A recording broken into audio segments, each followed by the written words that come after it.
নমস্কার, হাই নিউজের সকলকে স্বাগত। সঙ্গে রয়েছি আমি রিয়া। শুরু করছি নিউজ টুডে, আর শুরুতেই দেখে নেব আজকের হেডলাইন্স। 12 বছর পূর্ণ কন্যাশ্রী প্রকল্পের 2013 সালে 14 আগস্ট এই প্রকল্পের সূচনা করেছিলেন মুখ্যমন্ত্রী। 12 বছর পর প্রকল্পের সফলতার খতিয়ান দিলেন মুখ্যমন্ত্রী। মার্কিন প্রশাসনের চোখ রাঙানিকে তুচ্ছ করে রাশিয়ার সঙ্গে বন্ধুত্ব আরও মজবুত করছে ভারত। আর ট্রাম্পের হুমকিকে উপেক্ষা করে আগামী সপ্তাহে মস্কো যাচ্ছেন বিদেশমন্ত্রী এস জয়শঙ্কর। ওয়াশিংটনের সবচেয়ে কুখ্যাত দুষ্কৃতী ট্রাম্প, এমনই মন্তব্যে বিতর্কে মাস্কের সংস্থা এক্সের এআই চ্যাটবট গ্রোক। তারপরই শোরগোল আমেরিকার রাজনৈতিক মহলে। প্রয়াত অলিম্পিকে ব্রোঞ্জ পদকজয়ী কিংবদন্তি হকি তারকা ভেসপেজ কিছুদিন ধরেই বার্ধক্যজনিত সমস্যায় ভুগছিলেন। মৃত্যুকালে তার বয়স ছিল 80 বছর। রাজ্য সরকারের কন্যাশ্রী প্রকল্পের 12 বছর পূর্তি উপলক্ষে ধনধান্য সভাঘরে উপস্থিত হয়েছিলেন মুখ্যমন্ত্রী মমতা বন্দ্যোপাধ্যায়। সেই প্রকল্পের সাফল্যের খতিয়ান তুলে ধরার পাশাপাশি গোটা বিশ্বে পশ্চিমবঙ্গ এবং বাংলা ভাষার মাহাত্ম্য কী তা ব্যাখ্যা করেন তিনি। উঠে আসে বাঙালি হেনস্থার প্রসঙ্গ। রাজ্য সরকারের কন্যাশ্রী প্রকল্পে 12 বছর পূর্তি উপলক্ষে ধনধান্য সভাঘরে উপস্থিত হয়েছিলেন মুখ্যমন্ত্রী মমতা বন্দ্যোপাধ্যায়। এই প্রকল্পের সাফল্যের খতিয়ান তুলে ধরার পাশাপাশি গোটা বিশ্বে বাংলা এবং বাংলা ভাষার মাহাত্ম্য কী তাও ব্যাখ্যা করেন তিনি। উঠে আসে ভিন রাজ্যে বাঙালি হেনস্থার প্রসঙ্গ। দেশের সেরা বাংলা, বিশ্ব সেরা বাংলা, মাতৃমহিমা বাংলা, কর্মময়ের বাংলা, সভ্যতার সূর্য বাংলা, সদা জাগ্রত বাংলা, সংস্কৃতির বোধন বাংলা, মানবী মোদের বাংলা, স্রষ্টা সৃষ্টিতে বাংলা, নদী মাতৃকায় বাংলা, সবুজ ঘাসেও বাংলা, সোনার ধানে বাংলা, সোনার শ্যামলা বাংলা, অরণ্যে ঘেরা বাংলা, সোনালি আলোয় বাংলা, ফুলে ফলে ভরা বাংলা, জাগরণেও বাংলা, উৎসবেও সেরা বাংলা, উত্তরণেও বাংলা, উন্নয়নেও বাংলা, নোবেলজয়ীও বাংলা, ভাষা থেকে নাসা বাংলা, বৈচিত্র্যের ঐক্যে বাংলা, সম্প্রীতিতে বাংলা, শুভবুদ্ধিতে বাংলা, সমৃদ্ধিতেও বাংলা, তোমার আমার বাংলা, মোদের গর্ব বাংলা, কন্যাশ্রীর বাংলা, বাংলা জয়ী বাংলা। স্বাধীনতা আন্দোলন থেকে শুরু করে শিক্ষাক্ষেত্র একাধিক জায়গায় বাংলা এবং বাঙালির কি অবদান রয়েছে তা ব্যাখ্যা করেন মুখ্যমন্ত্রী। তার কথায় উঠে আসে রবীন্দ্রনাথ ঠাকুর, নজরুল ইসলাম, স্বামী বিবেকানন্দ থেকে শুরু করে নেতাজি সুভাষচন্দ্র বোস, বঙ্কিমচন্দ্র চট্টোপাধ্যায়ের নাম। মুখ্যমন্ত্রী জানাচ্ছেন, সব ভাষা শেখা উচিত, সব ভাষাকে সম্মান করা উচিত, কিন্তু নিজের মাতৃভাষাকে কখনো উপেক্ষা অবজ্ঞা করবেন না। এরপরই কার্যত বাঙালি হেনস্থা ইস্যুতে মুখ খোলেন মমতা বন্দ্যোপাধ্যায়। বলেন, দেশভাগের প্রভাব আমাদের ওপরও পড়েছে, এটা ঠিক। তবে যারা এক কাপড়ে সবকিছু ফেলে চলে এসেছিল উদ্বাস্তু হয়ে, তারা তো দেশের নাগরিক হিসেবে গণ্য হয়েছে। যারা দেশের নাগরিক নয়, ফরেনার্স, তাদের বিরুদ্ধে অবশ্যই অ্যাকশন নেওয়া উচিত। যদি ভারত সরকার এমনটা মনে করে, এটা আমাদের হাতে নেই, কিন্তু অযথা যারা বাংলায় কথা বলছে তাদের হেনস্থা করা হচ্ছে। এক্ষেত্রে মমতার প্রশ্ন, আমি যদি অন্য ভাষাকে সম্মান করি, তোমরা আমার ভাষাকে সম্মান করবে না কেন? এদিকে কন্যাশ্রীর সাফল্য উল্লেখ করে মমতা জানিয়েছেন, এতদিনের রাজ্যে 93 লক্ষের বেশি ছাত্রী কন্যাশ্রী প্রকল্পের আওতায় এসেছে এবং তাদের হাতে পৌঁছে গেছে প্রায় 17,500 কোটি টাকা। শুধু তাই নয়, এই প্রকল্প চালুর পর স্কুলগুলিতে ড্রপ আউটের সংখ্যাও কমেছে বলে দাবি তার। এদিনই সোশ্যাল মিডিয়াতে পোস্ট করে তিনিও লেখেন, নারী ক্ষমতায়নের ক্ষেত্রে এত কম সময়ে এত বড় প্রভাব আর কোনো সরকারি প্রকল্প ফেলতে পারেনি। পাশাপাশি তিনি এও মনে করে দিয়েছেন, ইউনেস্কো এই প্রকল্পকে আন্তর্জাতিক মঞ্চে স্বীকৃতি দিয়েছে। 62টি দেশের 552টি প্রকল্পের মধ্যে প্রথম স্থান পেয়েছে কন্যাশ্রী, জিতেছে ইউনাইটেড নেশনস পুরস্কার। Hi news network.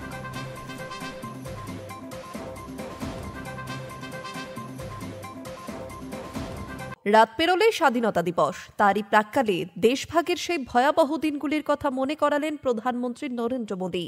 এক্স হ্যান্ডেলে নমো লিখলেন, ভারত আজ দেশভাগের বিভাজন বিভীষিকা স্মরণ দিবস পালন করছে। ইতিহাসের এক বেদনাদায়ক অধ্যায়ে অসংখ্য মানুষের অসহ্য দুর্ভোগ, যন্ত্রণা ও বিপর্যয়কে স্মরণ করার দিন। রাত পেরোলেই স্বাধীনতা দিবস।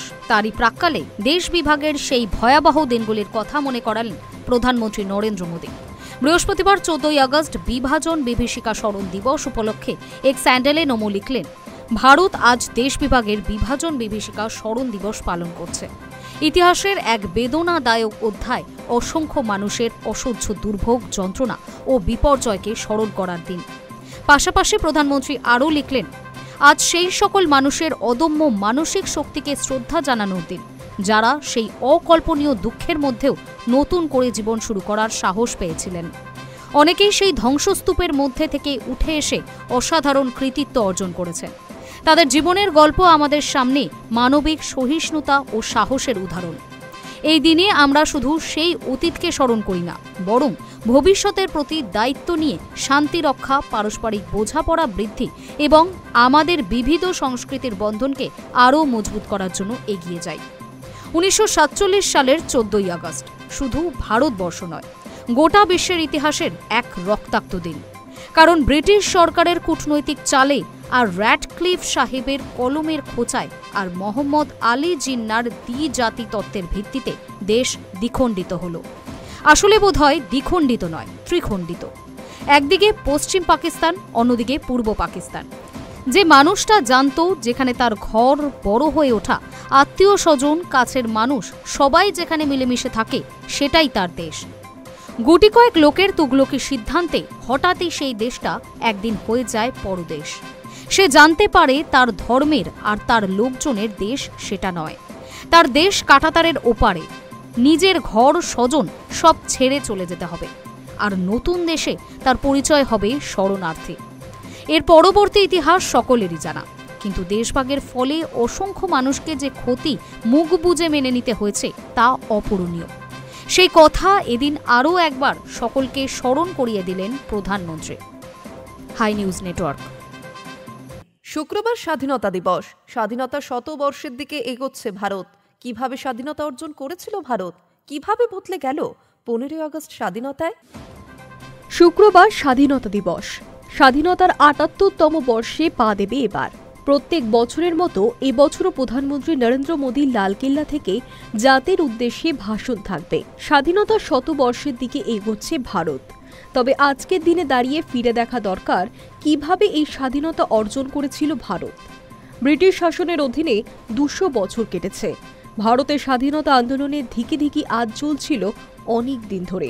1929 সালে জওহরলাল নেহেরু প্রথম ডাক দেন পূর্ণ স্বরাজের। মহাত্মা গান্ধী, নেতাজি সুভাষচন্দ্র বসুর হাত ধরে সেই আন্দোলন ছড়িয়ে পড়ে গোটা দেশ জুড়ে। ব্রিটিশদের বিরুদ্ধে গর্জে ওঠে আপামর দেশবাসী। সেই সময় স্থির হয় 26শে জানুয়ারি স্বাধীনতা দিবস পালন করা হবে। পরে যখন লাগাতার আন্দোলন, বিদ্রোহের মুখে পড়ে দেশ ছাড়ার সিদ্ধান্ত নেয় ব্রিটিশরা, তখনই দেশ ভাগও স্থির হয়। বদলে যায় ভারতের স্বাধীনতা দিবসও। দেশভাগের সময় মাউন্ট ব্যাটেনকে ব্রিটিশ পার্লামেন্ট যে আদেশপত্র দিয়েছিল ক্ষমতা হস্তান্তরের, সেখানে বলা হয়েছিল দেশভাগ শেষ হতে 1948 সালে 30শে জুন হয়ে যাবে। অর্থাৎ স্বাধীনতার আরও 1 বছর পিছিয়ে যেত। এর বিরুদ্ধে রুখে দাঁড়ায় মুসলিম লীগ। তারা আলাদা দেশের দাবি করতে থাকে। তারপরই লর্ড মাউন্টব্যাটেন 1947 সালে ভারতের ক্ষমতা হস্তান্তরের বিষয়টি এগিয়ে আনেন। ব্রিটিশ হাউস অব কমন্সে 4 জুলাই ভারতীয় স্বাধীনতা বিল পেশ করা হয় এবং 18 জুলাই তা গৃহীত হয়। ওই বিলেই ভারত ভেঙে পাকিস্তান গঠনের প্রস্তাব দেওয়া হয়েছিল। সেই প্রস্তাব মেনেই 1947 সালের 14ই আগস্টের মধ্যরাতে 2 ভাগে ভাগ করা হয় তৎকালীন ভারতবর্ষকে। 15ই আগস্টের মধ্যরাতে ঘড়ির কাঁটা 12টা পার করতেই ব্রিটিশ শাসন থেকেই স্বাধীন হয় ভারত। দ্বিখণ্ডিত ভারতের অপর অংশ পাকিস্তানের স্বাধীনতা দিবস পালিত হয় 14ই আগস্ট। High news network. মধ্যমগ্রাম রুটেও চলবে মেট্রো। এই পরিকল্পনা করেছিলেন তৎকালীন রেলমন্ত্রী মমতা বন্দ্যোপাধ্যায়। তা এবার বাস্তবায়িত হওয়ার পথে। তবে মধ্যমগ্রাম নয়, বারাসাত নোয়াপাড়া পর্যন্ত পরিষেবা চালুর পরিকল্পনা করা হচ্ছে। রেলমন্ত্রী থাকাকালীন বারাসাত নোয়াপাড়া মেট্রো রেল তৈরির ঘোষণা করেছিলেন রাজ্যের মুখ্যমন্ত্রী মমতা বন্দ্যোপাধ্যায়। আগামী বছরের মধ্যেই পাতাল পথে চালু হয়ে যাবে এই ইয়োলো লাইনের নোয়াপাড়া থেকে মধ্যমগ্রাম মাইকেলনগর পর্যন্ত মেট্রো পরিষেবা। এরই মধ্যে আসার খবর শোনা গেল বারাসাত পর্যন্ত মেট্রো সম্প্রসারণ নিয়ে। এই কাজ শুরু করতে ইতিমধ্যেই মেট্রোর তরফে মধ্যমগ্রামের 4টি এবং বারাসাত শহরের 5টি এলাকায় সয়েল টেস্ট করতে 2 পৌরসভার কাছে অনুমতি চাওয়া হয়েছে। উল্লেখ্য, বারাসাত থেকে কলকাতা এই পথে প্রত্যেক দিন প্রায় 2.5 লক্ষ মানুষ যাতায়াত করে থাকেন।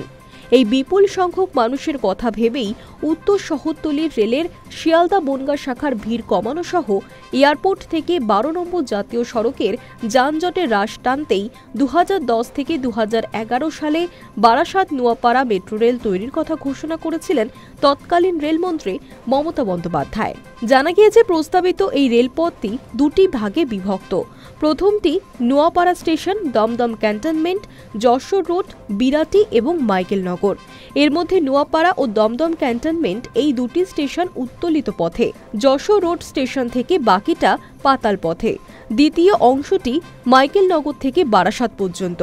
জমিজটের কারণেই এই অংশে মেট্রো রেল সম্প্রসারণের কাজের সমস্যা তৈরি হয়েছিল। এছাড়াও বিমানবন্দর কর্তৃপক্ষ উত্তোলিত পথে রেলপথ নির্মাণে আপত্তি জানিয়েছিল। তাই বারাসাত পর্যন্ত মেট্রো রেল পাতাল পথে হবে বলেই সিদ্ধান্ত নেওয়া হয়।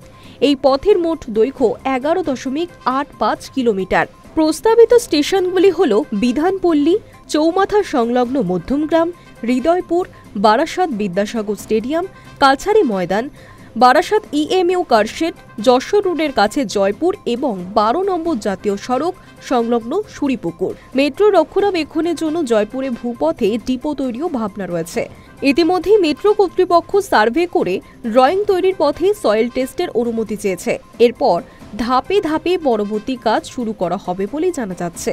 মধ্যমগ্রাম পৌরসভার চেয়ারম্যান নিমাই ঘোষ জানিয়েছেন, শহরবাসীর এতে সুবিধাই হবে। মাঝে জাতীয় সড়ক থাকায় পরিবহন ব্যবস্থা আরও উন্নত হবে। Hi news Network. ভারতীয় যুবককে বাংলাদেশি তকমা দিয়ে বাংলাদেশে পাঠিয়ে দেবার অভিযোগ। অবশেষে 20 দিন পর সমস্ত নথির ভিত্তিতে বসিরহাট থানার হাতে তুলে দিল বিএসএফ। ভারতীয় যুবককে বাংলাদেশি তকমা দিয়ে রাজস্থান থেকে আটক করে বাংলাদেশে পাঠিয়ে দেয় পুলিশ। রাজস্থানে 2 মাস ডিটেনশন ক্যাম্পে শারীরিক ও মানসিক নির্যাতনের শিকার মালদার পরিযায়ী শ্রমিক। উপযুক্ত নথিপত্র দেখানোর পরও রেহাই পায়নি এই যুবক। দীর্ঘ 20 দিন পর বাড়ি ফিরতে পারলেন তিনি। মালদার পরিযায়ী শ্রমিক আমির শেখ। মালদার কালিয়াচক থানার জামালপুরের পরিযায়ী শ্রমিক আমির শেখকে রাজস্থান থেকে আটক করে বাংলাদেশে পাঠিয়ে দিয়েছিল পুলিশ। দীর্ঘ টাল বাহানার পর অবশেষে আমির শেখকে বাংলাদেশ থেকে ফিরিয়ে এনে বসিরহাট থানায় পুলিশের হাতে তুলে দিল বিএসএফ। রাজস্থান কাজে গিয়েছিলাম। রাজস্থান কাজে যাওয়ার পর আমাকে বিএসএফের হাতে তুলে দিয়েছিল। আমাকে 2 মাস জেল খাটতে হলো ওখানে রাজস্থানে। কেন জেল খাটলে? বলছে বাংলাদেশি বলে আমাকে জেলে দিয়েছিল। জেলে দেওয়ার পর আমাকে বিএসএফের হাতে দিল। বিএসএফ আমাকে কুচব্যাক করে দিয়েছে।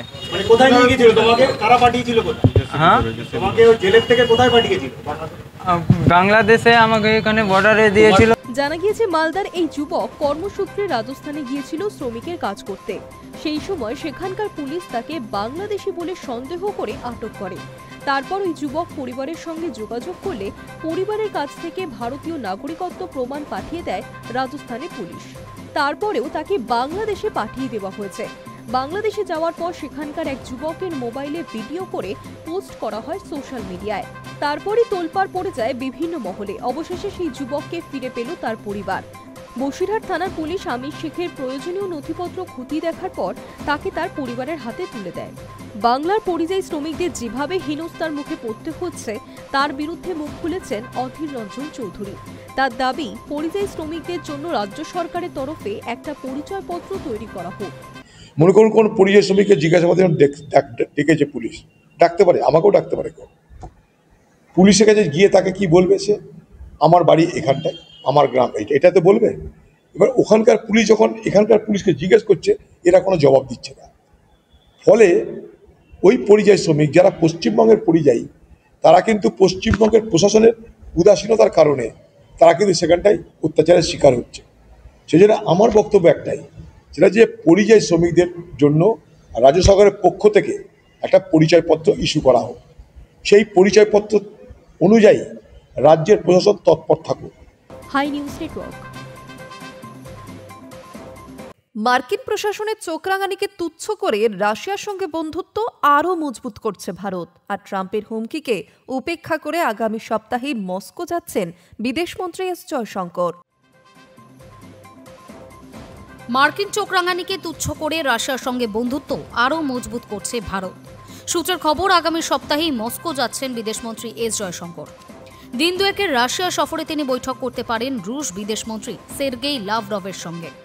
উল্লেখ্য, গত সপ্তাহে রাশিয়ায় গিয়েছিলেন জাতীয় নিরাপত্তা উপদেষ্টা অজিত ডোভাল। আমেরিকার সঙ্গে শুল্ক যুদ্ধের আবহে এবার রাশিয়ায় যাচ্ছেন জয়শঙ্কর। রাশিয়া থেকে তেল আমদানির শাস্তি স্বরূপ ভারতীয় পণ্যের ওপর 50% শুল্ক চাপিয়েছে আমেরিকা। এই সিদ্ধান্তের প্রতিবাদ করে দীর্ঘ বিবৃতি প্রকাশ করেছে ভারতীয় বিদেশ মন্ত্রক। সেখানে বলা হয়, গত কয়েকদিন ধরে রাশিয়া থেকে ভারতের তেল আমদানির বিষয়টিকে টার্গেট করেছে আমেরিকা। এই বিষয়ে আমরা নিজেদের অবস্থান আগেই স্পষ্ট করে দিয়েছি। বাজারের পরিস্থিতি এবং দেশের 140 কোটি মানুষের শক্তি সম্পদের চাহিদার দিকে নজর রেখে আমদানি করা হয়। অন্য বহু দেশ নিজেদের জাতীয় স্বার্থের কথা ভেবে একই কাজ করছে, কিন্তু আমেরিকা কেবল ভারতের ওপরেই অতিরিক্ত শুল্ক চাপাচ্ছে। এটা যথেষ্টই দুর্ভাগ্যজনক। ভারত মার্কিন শুল্ক সংঘাতের মাঝেই বন্ধু রাষ্ট্র রাশিয়ায় গিয়েছিলেন ডোভাল।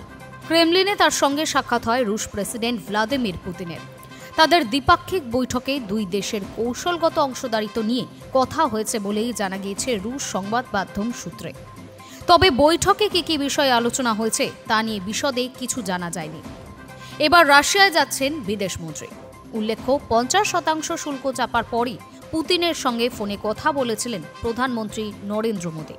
তারপর জয়শঙ্করের রাশিয়া সফরের দিকে নজর রাখছে আন্তর্জাতিক মহল। সূত্রের খবর, 20 এবং 21 আগস্ট রাশিয়ায় থাকবেন জয়শঙ্কর। তবে তেল কেনা বা দুই দেশের সম্পর্ক মজবুত করা নিয়ে এই বৈঠকে আলোচনা হবে কিনা সেই নিয়ে কোনো কিছু জানা যায়নি।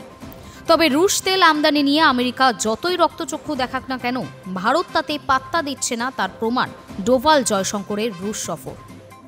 High news Network.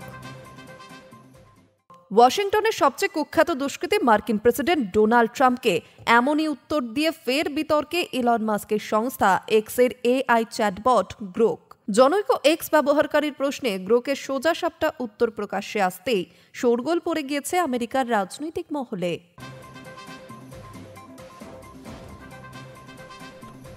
ওয়াশিংটনের সবচেয়ে কুখ্যাত দুষ্কৃতী খোদ মার্কিন প্রেসিডেন্ট ডোনাল্ড ট্রাম্প। এমনই উত্তর দিয়ে ফের বিতর্কে ইলন মাস্কের সংস্থা এক্সের এআই চ্যাটবট গ্রোক। জনৈক এক্স ব্যবহারকারীর প্রশ্নে গ্রোকের সোজাসাপটা উত্তর প্রকাশ্যে আসতেই শোরগোল পড়ে গিয়েছে। বিতর্কের সূত্রপাত গত রবিবার। জনৈক এক্স ব্যবহারকারী মার্কিন ধনকুবের ইলন সংস্থার কৃত্রিম বুদ্ধিমত্তা চ্যাটবটকে প্রশ্ন করেছিলেন, আমেরিকার রাজধানীতে সবচেয়ে কুখ্যাত অপরাধী কে? জবাবে গ্রোক জানায়, ওয়াশিংটনের সবচেয়ে কুখ্যাত দুষ্কৃতী ডোনাল্ড ট্রাম্প। একাধিক গুরুত্বপূর্ণ ব্যবসায়িক নথিতে জালিয়াতির জন্য নিউ ইয়র্কে তার বিরুদ্ধে অন্তত 34টি অভিযোগ রয়েছে বলেও জানায় গ্রোক। আরেক ব্যবহারকারী জানতে চান, মার্কিন মুলুকে অপরাধমূলক কাজ কি কমেছে? উত্তরে গ্রোক আবারও লেখে, হ্যাঁ, 2025 সালে ওয়াশিংটনে সহিংস অপরাধ 26% কমেছে, যা পরিসংখ্যান অনুযায়ী গত 30 বছরের সর্বনিম্ন। তবে দোষী সাব্যস্ততা এবং কুখ্যাতের নিরিখে এখানকার সবচেয়ে কুখ্যাত অপরাধী প্রেসিডেন্ট ট্রাম্প। সেই কথোপকথন প্রকাশ্যে আসতেই শুরু হয়েছে বিতর্ক। সম্প্রতি ট্রাম্প দাবি করেছিলেন ওয়াশিংটনে অপরাধমূলক কার্যকলাপ নিয়ন্ত্রণের বাইরে চলে গিয়েছে। শহরের পুলিশ বাহিনীর কেন্দ্রীয়করণ এবং রাস্তায় ন্যাশনাল গার্ড মোতায়েনের কথাও ভাবছেন বলে জানিয়েছিলেন তিনি। সেই আবহেই প্রকাশ্যে এসেছে গ্রোকের এই বিতর্কিত মন্তব্য। তবে এই প্রথম নয়, এর আগেও বেশ কয়েকবার বিতর্কে জড়িয়েছে গ্রোক। গত মাসেই অ্যাডলফ হিটলারের প্রশংসা করতে দেখা গিয়েছিল এই এআই চ্যাটবটকে। নতুন করে ইহুদি নিধনের আহ্বানও দিয়েছিলেন গ্রোক। প্রসঙ্গত, সাম্প্রতিক অতীতে প্রায় তলানিতে ঠেকেছে এক সময়ের দুই বন্ধু ট্রাম্প ও ইলন মাস্কের সম্পর্ক। আমেরিকার প্রেসিডেন্ট নির্বাচনের প্রচারে ট্রাম্পের পাশে ছিল টেসলা কর্তা। ক্ষমতায় আসার পর ট্রাম্প প্রশাসনে বিশেষ পদও পেয়েছিলেন। তার জন্য গড়ে দেওয়া হয়েছিল আলাদা একটি দফতরও। সরকারি দক্ষতা বিষয়ক সেই দফতরের কাজ ছিল অপ্রয়োজনীয় খরচে কাটছাট করে সরকারের সাশ্রয়ের ব্যবস্থা করা। কিন্তু সম্প্রতি ট্রাম্পের বড় ও সুন্দর বিল নিয়ে দুজনের মধ্যে মতবিরোধ শুরু হয়। ট্রাম্পকে ব্যক্তিগত আক্রমণ করতেও ছাড়েননি মাস্ক। সেই বিল এখন আইনে পরিণত হয়েছে। এতদিনে ট্রাম্প মাস্কের ঠান্ডা যুদ্ধও থেমেছে। সেই আবহে খোদ ট্রাম্পকে নিয়ে বেফাঁস মন্তব্য করে বসল মাস্কের AI chatbot. Hi news Network. শূন্যে এলোপাথারি গুলি ছুড়ে স্বাধীনতা দিবস উদযাপনের সময়ই পাকিস্তানের করাচিতে ঘটল বিপদ। গুলি লেগে অন্তত 3 জনের মৃত্যু হয়েছে। শূন্যে এলোপাথারি গুলি ছুড়ে স্বাধীনতা দিবস উদযাপনের সময়ই পাকিস্তানের করাচিতে ঘটল বিপদ। গুলি লেগে অন্তত 3 জনের মৃত্যু হয়েছে, আহত 60-এরও বেশি। তাদের মধ্যে কয়েকজনের অবস্থা আশঙ্কাজনক, এমনই খবর পাকিস্তানি সংবাদ মাধ্যম সূত্রে। স্থানীয় সংবাদ মাধ্যম সূত্রের খবর, স্বাধীনতা দিবস উপলক্ষে সেজে উঠেছিল করাচির বিভিন্ন জায়গা। সকলেই নিজেদের মতো করে দিন পালনের পরিকল্পনা করেছেন। রাতে পরিবারের সঙ্গে সেই উদযাপন দেখতে বেরিয়েছিল আজিজাবাদের 8 বছরের এক শিশু। হঠাৎই গুলি তার শরীর ফুঁড়ে বেরিয়ে যায়, লুটিয়ে পড়ে রাস্তাতেই। আকস্মিক এই ঘটনায় হতভম্ব হয়ে পড়ে ওই শিশুর পরিবার। তবে দ্রুত রক্তাক্ত অবস্থায় ওই শিশুকে হাসপাতালে নিয়ে যাওয়া হলেও বাঁচানো সম্ভব হয়নি। চিকিৎসকেরা পরীক্ষা করে তাকে মৃত বলে ঘোষণা করেন। কোরাঙ্গি এলাকাতেও একই কারণে স্টিফেন নামে এক যুবকের মৃত্যু হয়েছে। শুধু আজিজাবাদ বা কোরিঙ্গা নয়, করাচির বিভিন্ন জায়গায় শূন্যে গুলি ছুড়ে উদযাপনের ঘটনা প্রকাশ্যে এসেছে। আর উদযাপনের সময় গুলি লেগে আহত হয়েছেন অনেকেই। উদ্ধারকারী দল বিভিন্ন এলাকা থেকে আহতদের উদ্ধার করেছে। আহতদের বিভিন্ন হাসপাতালে ভর্তি করিয়ে চিকিৎসা করানো হচ্ছে বলে দাবি পাকিস্তানের এক প্রতিবেদনে। করাচি পুলিশ ঘটনার তদন্ত শুরু করেছে। পুলিশ জানিয়েছে, কে বা কারা এই ঘটনার নেপথ্যে জড়িত তাদের খোঁজ চলছে। বিভিন্ন জায়গায় তল্লাশি চালিয়ে অভিযুক্তদের ধরা হচ্ছে। এখনও পর্যন্ত 20 জন সন্দেহভাজনকে গ্রেফতার করা হয়েছে। অভিযুক্তদের বিরুদ্ধে কঠোর ব্যবস্থা নেওয়ার প্রতিশ্রুতিও দিয়েছে পুলিশ। শূন্যে গুলি ছুড়ে উদযাপনের ঘটনা করাচিতে নতুন নয়। পাকিস্তানের এক প্রতিবেদন অনুযায়ী গত বছর স্বাধীনতা দিবসে এই একই কারণে অন্তত 95 জন আহত হয়েছেন। শুধু স্বাধীনতা দিবস নয়, যে কোনো উৎসবে এই ধরনের উদযাপন হয় করাচিতে। চলতি বছরের জানুয়ারিতে নতুন বছর উদযাপনের সময়ও গুলি লেগে অন্তত 42 জনের মৃত্যু ঘটেছিল। Hi news Network. চলতি বছর জুনে মুক্তিপ্রাপ্ত সিতারে জমিন পার ছিল বড় পর্দায় এক নতুন চমক। বিভিন্ন স্তরে প্রশংসিতও হয়েছিল ছবিটি। আর এবার স্বাধীনতা দিবসের প্রাক্কালে সেনা জওয়ানদের সাথে ছবিটি উপভোগ করলেন স্বয়ং অভিনেতা আমির খান। সেই মুহূর্তের ছবি রীতিমতো ভাইরাল সোশ্যাল মিডিয়ায়। প্রাপ্ত সিতারে জমিন পার ছিল বড় পর্দায় এক নতুন চমক। বিভিন্ন স্তরে প্রশংসিত হয়েছিল ছবিটি। আর এবার স্বাধীনতা দিবসের প্রাক্কালে সেনা জওয়ানদের সাথে ছবিটি উপভোগ করলেন স্বয়ং অভিনেতা আমির খান। সেই মুহূর্তের ছবি রীতিমতো ভাইরাল সোশ্যাল মিডিয়ায়, যা দেখে উচ্ছ্বসিত তার অনুরাগীরাও। প্রথম থেকে ওটিটিতে মুক্তি না দেওয়ার সিদ্ধান্তে অনড় ছিলেন আমির। এই কারণেই নানা রকম সমালোচনার মুখে পড়লেও তিনি স্পষ্ট করে জানিয়েছিলেন, দর্শকদের হলমুখী করার জন্যই তার এই পদক্ষেপ। অনেকে তার এই সিদ্ধান্তের প্রশংসাও করেছেন। সেই অনুযায়ী ওটিটির বদলে তার প্রযোজনা সংস্থার ইউটিউব চ্যানেলেই এসেছে ছবিটি। সেখানে 100 টাকা পে পার ভিউ হিসেবে দেখা যাচ্ছে সিতারে জমিন পার। 80 কোটি টাকার বাজেটে নির্মিত এই ছবি মুক্তির মাত্র 4 দিনেই বিশ্বজুড়ে ছুঁয়েছিল 100 কোটির বক্স অফিস কালেকশন। 2007 সালের কালজয়ী তারে জমিন পারের সিকুয়েল এই স্পোর্টস ড্রামায় আমিরকে দেখা গিয়েছে একজন বাস্কেটবল কোচের চরিত্রে। ছবিতে রয়েছেন জেনেলিয়া ডিসুজাও। High news network. প্রয়াত অলিম্পিকে ব্রোঞ্জ পদক জয়ী কিংবদন্তি হকি তারকা ও খ্যাতনামা ক্রীড়া চিকিৎসক ভেস পেজ, কিংবদন্তি টেনিস তারকা লিয়েন্ডার পেজের বাবা তিনি। বেশ কিছুদিন ধরেই বার্ধক্যজনিত সমস্যায় ভুগছিলেন। বৃহস্পতিবার ভোরেই শেষ নিঃশ্বাস ত্যাগ করেন তিনি। মৃত্যুকালে তার বয়স ছিল 80 বছর। প্রয়াত অলিম্পিকে ব্রোঞ্জ পদকজয়ী কিংবদন্তি হকি তারকা তথা বিখ্যাত ক্রীড়া চিকিৎসক ভেস পেজ, কিংবদন্তি টেনিস তারকা লিয়েন্ডার পেজের বাবা বেশ কিছুদিন ধরে বার্ধক্যজনিত সমস্যায় ভুগছিলেন বলেই সূত্রের খবর। বৃহস্পতিবার ভোরে তিনি শেষ নিঃশ্বাস ত্যাগ করেছেন বলে পরিবারের তরফে জানানো হয়েছে। মৃত্যুকালে তার বয়স হয়েছিল 80 বছর। ভারতীয় ক্রীড়া জগৎ কিংবদন্তি হকি তারকা ভেস পেজ এবং টেনিস তারকা লিয়েন্ডার পেজের অর্থাৎ এই পিতা পুত্রের উত্তরণের লড়াই বলতে ভেস পেজ এবং লিয়েন্ডার পেজের কথা অনেকেই বলেন। 5 দশক আগে হকিতে ব্রোঞ্জ পদক জয়ী অলিম্পিয়ানের লড়াইটা অনুপ্রেরণা দেওয়ার মতোই ছিল। কাঠিন্যের আগুনে পুড়িয়ে পুত্র লিয়েন্ডারকে কিংবদন্তি টেনিস তারকা হতে সাহায্য করেছিলেন পিতা ভেস পেজ। ভারতীয় লন টেনিস সার্কিটে পিতা পুত্রের দাঁত চাপা লড়াইয়ের গল্পও শোনা গিয়েছে। ভেসের স্ত্রী জেনিফার পেজও ক্রীড়া জগতের সঙ্গে যুক্ত রয়েছেন। ভারতীয় মহিলা বাস্কেটবল দলের অধিনায়ক ছিলেন তিনি। বর্তমানে জেনিফার নিজেও অসুস্থ। ভেস পেজ 1972 সালে মিউনিক অলিম্পিকে ব্রোঞ্জ পদক জয়ী হকি দলের সদস্য। ওই দল অলিম্পিকে ব্রোঞ্জ পদক জেতে তার আগের বছর বার্সেলোনায় হকি বিশ্বকাপেও দেশের হয়ে ব্রোঞ্জ জিতেছিলেন ভেস। মিডফিল্ডার হিসেবে বিশ্বজোড়া খ্যাতি ছিল তার। নিজে ক্রীড়াবিদ হওয়ার পাশাপাশি স্পোর্টস মেডিসিনে খ্যাতনামা চিকিৎসক ছিলেন তিনি। ভারতীয় ক্রিকেট দল, ভারতের ডেভিস কাপ দল সহ দেশের একাধিক প্রথম সারির ক্রীড়া সংস্থার ফিজিও এবং চিকিৎসক হিসেবে কাজ করেছেন তিনি। কিংবদন্তি এই হকি তারকার প্রয়াণে শোকস্তব্ধ গোটা ক্রীড়া মহল। Hi news Network. News Today এখন এই পর্যন্তই। পরবর্তী অন্যান্য খবরের জন্য নজর রাখুন হাই নিউজে।